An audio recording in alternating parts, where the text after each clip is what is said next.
तर आज बनवली होती मी मस्त चमचमीत झणझणीत अशी पनीर भुर्जी। तर त्यासाठी तेल थोडं मग जास्तच घातलेलं आणि काय सांगू तुम्हाला, त्यासाठी कांदा टोमॅटो तर ढीगभर चिरावा लागलेला। मग त्याच्यासाठी तो चिरताना तर खूप जास्त डोळ्यातून पाणी आलं माझ्या। मग तो भाजून घेतला गुलाबी रंग येईपर्यंत। मीठ टाकलं कारण लवकर कांदा भाजतो त्याने। नंतर थोडीशी धनेपूड टाकली।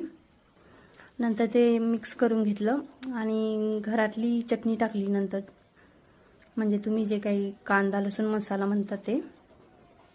नंतर ते देखील भाजून घेतलं व्यवस्थित तेल सुटेपर्यंत। नंतर त्याच्यामध्ये थोडंसं पाणी टाकायचं। घरच्या चटणीमध्ये थोड्याशा गुठळ्या असतात त्यामुळे ते फोडून घ्यायचं।